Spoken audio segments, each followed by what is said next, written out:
డెకాట్ cinema release అయింది ఈరోజు. ఉంటావు కదా. నేనుంటాను కదా. ఒక మాస్ హీరోగా కూడా తను తాను ఎస్టాబ్లిష్ చేసుకోవటం అనేది ఒక టార్గెట్ ఉంది ఆయన. కుల వివక్ష ప్రస్తావన కూడా ఉంది సినిమాలో. ఎక్స్పెక్టేషన్స్ ఉంటాయి. ఆ ఎక్స్పెక్టేషన్స్తో థియేటర్కి వచ్చినటువంటి ప్రేక్షకులు. పైగా ఈ సినిమా చాలా సుదీర్ఘకాలం తీశారు. సురేంద్ర గారి బ్యానరు, ఆ తర్వాత శివాతో ఆయన అన్నపూర్ణతో కలిశాడు. యాక్చువల్గా వీళ్ళు ముందు అనుకున్నది శృతి హాసన్.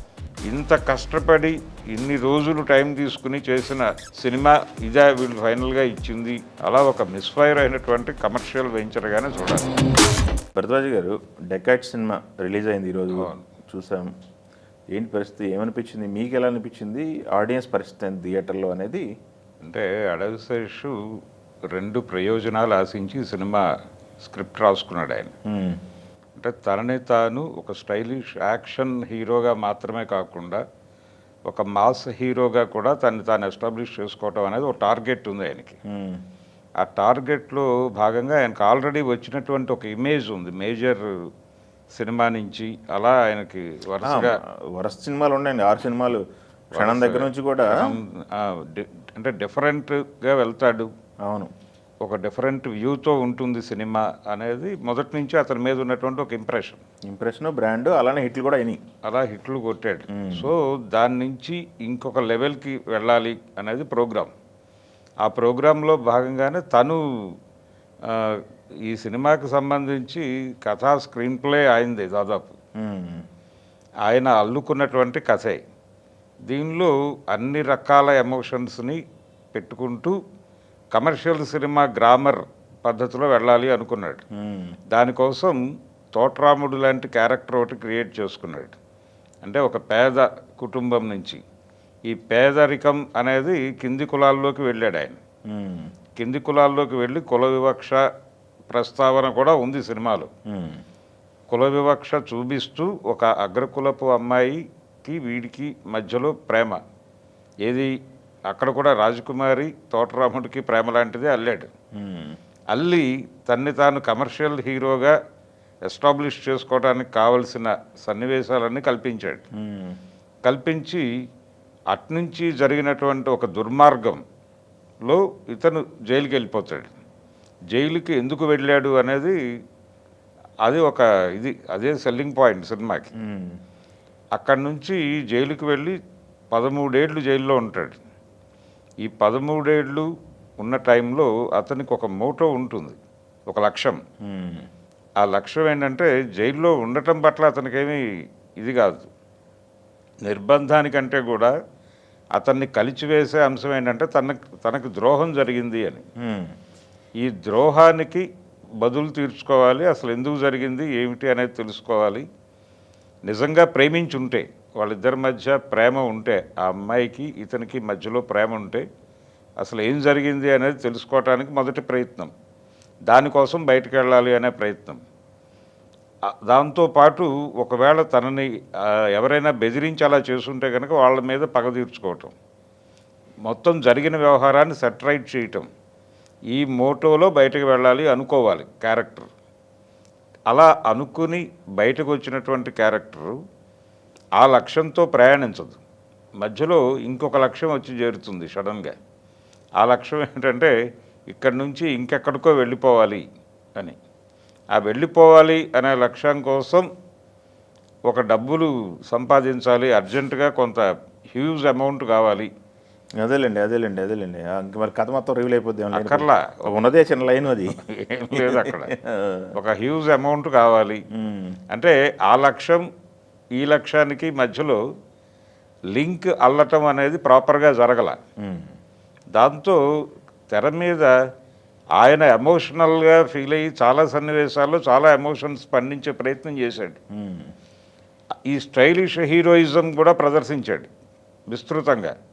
ఇది ప్రదర్శిస్తూ ఎమోషనల్ కంటెంట్ నడపడం కోసం తను మృణాల్ ఠాకూర్ క్యారెక్టర్ని, వీళ్ళిద్దరి మధ్య జరిగేటువంటి రేసీ సీన్స్, ఆ సన్నివేశాల మధ్యలో ఒక బీభత్సమైనటువంటి యాక్షన్ బ్యాక్డ్రాప్లో వీళ్ళు అలా ఒక్కసారి గత స్మృతుల్లోకి వెళ్ళిపోయి ఎమోషనలైజ్ కావటం, ఇలా అల్లుకుంటూ వెళ్ళిన సన్నివేశాలన్నీ కూడా ఆయన ఎమోషన్ పండించడం కోసం అనుకున్నాడు డైరెక్టర్ గారు. అలాగే స్క్రిప్ట్ రైటర్ గారి ఉద్దేశం కూడా అదే. కానీ ఆడియన్స్ ఆ మూడ్లో నుంచి మళ్ళీ ఈ మూడ్లోకి ట్రాన్స్ఫర్ అవటం అనేది అంత ఈజీగా అవ్వదు. ఓకే. అక్కడ నుంచి ఇది ల్యాగ్ అయిపోతుంది. ఇలా అతుకులుగా పెడుతోంది ఏమిటి అనేటువంటి ఒక ఫీలింగ్ ఆడియన్స్కి కలిగింది థియేటర్లో. దాంతో ఆయన అనుకున్న లైన్కి, ఆయన వేసుకున్నటువంటి స్క్రీన్ ప్లే ఆర్డర్కి, థియేటర్లో కూర్చున్నటువంటి ఆడియన్స్ మూడ్స్కి మధ్యలో కనెక్టివిటీ మిస్ అయింది. ఓకే. ఆ మిస్ అవ్వటం అనేది స్వయంకృతమే.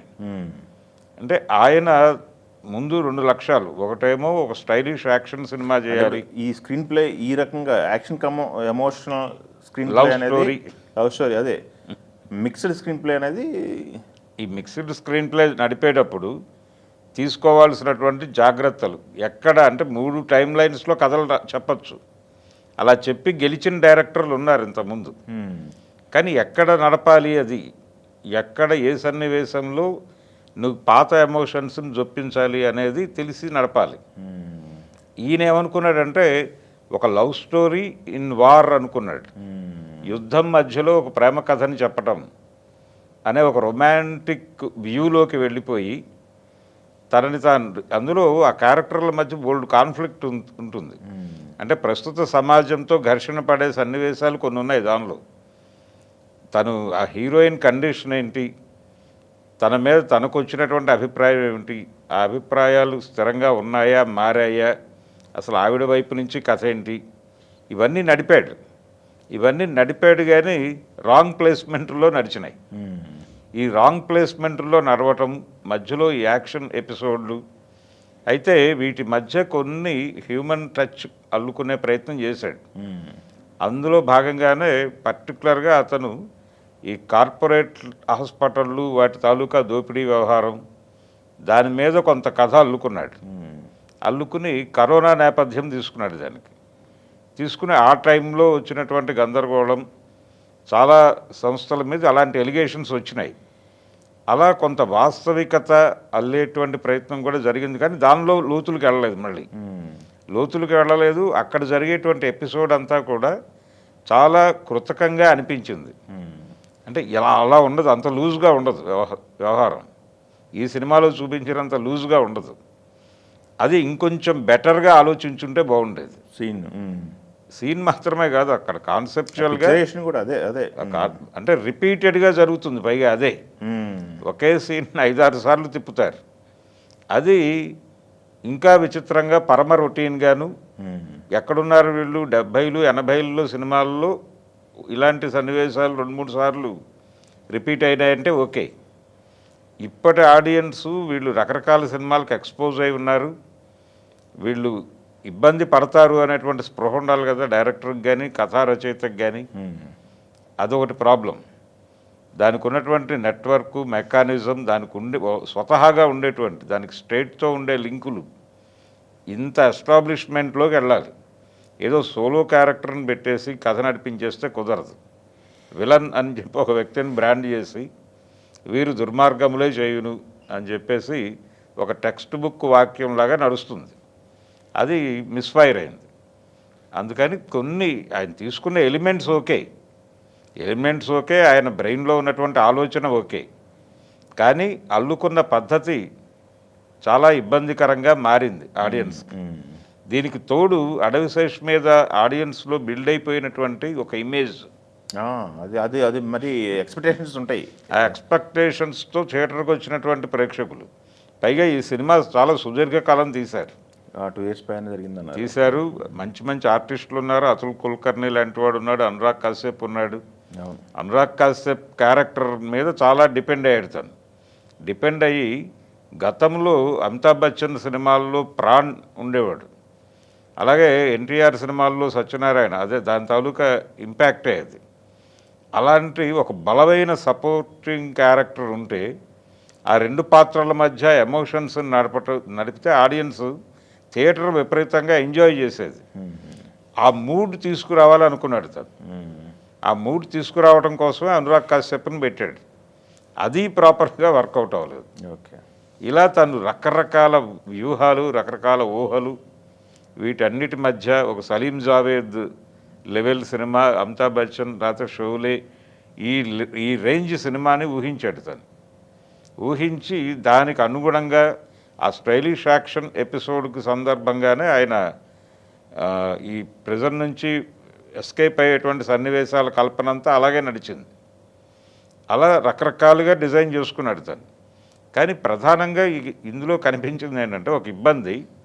అడవిశేష్లో జనరల్గానే ఆ ప్రాబ్లం ఉంది. అంటే అతను విపరీతంగా ఆలోచిస్తాడు, సినిమా కోసం డెడికేట్ అయి ఉంటాడు, ఆర్టిస్ట్గా పెర్ఫార్మెన్స్కి సంబంధించి విపరీతంగా పరిశోధన చేస్తాడు. ఇవన్నీ తెర మీద కనిపించకూడదు, క్యారెక్టర్లో కనిపించకూడదు. ఆ జ్ఞానం క్యారెక్టర్లో అజ్ఞానమే ఉండవలను. ఆయన అంత జ్ఞాని అయినప్పటికీ బయట జ్ఞానం లోపల కనిపించకూడదు, కానీ తెర మీద కనిపిస్తుంది. అలాంటి సందర్భాల్లో కూడా ఆడియన్స్ డిస్కనెక్ట్ అవుతారు. అలాంటి మిస్ఫైర్ అయిన సీన్లు కూడా ఉన్నాయి దీనిలో. ఓకే, ఇన్ని గందరగోళాలు నడిచి ఫైనల్గా బయటకు వచ్చేటువంటి ప్రేక్షకుడికి ఏం చూసాం మనం అనేది అర్థం కాదు. సినిమా అయితే చాలా టెక్నికల్గా చాలా హై ఎండ్లో నడిపాడు, ఖర్చు భారీగానే పెట్టారు. ఇది సురేంద్ర గారి బ్యానరు, ముచ్చటగా ముగ్గురు ఇలాంటి సినిమాలు తీసినటువంటి బ్యానర్ ఆ రోజుల్లో. రావు గారి ఇల్లు, ఆ తర్వాత శివాతో ఆయన అన్నపూర్ణతో కలిశాడు. ఆ ప్రయాణంలో నుంచి ఆ తర్వాత ఆ సంస్థ తాలూకా యాక్టివిటీస్ ఆగినాయి. కలెక్టర్ గారి అబ్బాయి కూడా ఆ బ్యానర్లో వచ్చింది. ఆ తర్వాత ఆగింది అది. మళ్ళీ దాన్ని పునఃప్రారంభించాలి అని ఆయన పిల్లలిద్దరూ అనుకుని, సుప్రియ గారు సుమంత్ అనుకుని మొదలుపెట్టినటువంటి సినిమా ఇది. అడవిశేష్లో వాళ్ళకు ఒక జర్నీ ఉంది ఇంతకుముందు. అంటే తను కూడా ఆ ఇమేజ్ని, అది గూఢచారి కావచ్చు, క్షణం కావచ్చు, ఆ సినిమాల నుంచి తను విపరీతంగా ప్రేక్షకుల్లో ఒక ఆస్పిరేషన్ పెంచేశాడు. ఈ పెంచేసిన ఇమేజ్కి ఈ సినిమా నడిచిన తీరుకి మధ్య ఒక అగాధం ఏర్పడిపోయి జనాలు కొంచెం ఇబ్బందికరమైన పరిస్థితుల్లోనే థియేటర్లో నుంచి బయటకు మూవ్ అయ్యారు. ఇది టోటల్గా జరిగిన డెకాయిట్కి సంబంధించి. రెండోది ఆయన టైటిల్ చూస్ చేసుకున్న పద్ధతి. అంటే తను చాలా రకరకాల సినిమాల ప్రభావం, రకరకాల కథల ప్రభావం ఉంది ఆయన మీద. మనకి ఒక చిన్న క్రైమ్ నేపథ్యంలో చాలా ఎమోషన్స్ నడుపుతూ సినిమాలు తీసిన చరిత్ర కూడా ఉంది మనకి. దాని ప్రభావం కూడా ఉంది దీని మీద. దాని తాలూకా ఇన్ఫ్లుయెన్సే ఆ సన్నివేశాలన్నీ. చాలా హై వోల్టేజ్ ఎమోషన్స్ ఉన్నాయి ఇందులో. ఆర్టిస్టులు అందరూ చాలా బాగా పెర్ఫామ్ చేశారు. అనురాగ్ కశ్యప్ అర్థం చేసుకున్నాడు క్యారెక్టర్ని, అతుల్ కుల్కర్ని కూడా అలాగే ఉన్నాడు, బిహేవ్ చేశాడు అతను. దాంతోపాటు హీరోయిన్ క్యారెక్టర్ మృణాల్ ఠాకూర్ ఆ క్యారెక్టర్ని టోటల్గా అడాప్ట్ చేసుకుని నడిపించింది. యాక్చువల్గా వీళ్ళు ముందు అనుకున్నది శృతి హాసన్. అవును, కొంత షూట్ అయిన తర్వాత మళ్ళీ ఆవిడని కాదనుకుని ఇటు ట్రావెల్ చేశారు. ఈ సినిమా మీద చాలా కసరత్తు జరిగింది. అవును, చాలా సుదీర్ఘమైన కసరత్తు ఉంది. ఇంత కష్టపడి ఇన్ని రోజులు టైం తీసుకుని చేసిన సినిమా ఇదే వీళ్ళు ఫైనల్గా ఇచ్చింది అనేటువంటి ఒక ఇబ్బంది కూడా ఆడియన్స్ ఫీల్ అయినట్టుగా మనకు కనిపించింది. సో అలా ఒక తీవ్రమైనటువంటి ప్రయత్నాల మధ్య వచ్చిన సినిమా ఆడియన్స్లో అయితే ఆ సాటిస్ఫాక్షన్ కలిగించలేకపోవడం అనేది విషాదమే. Okay, thank you. Telugu one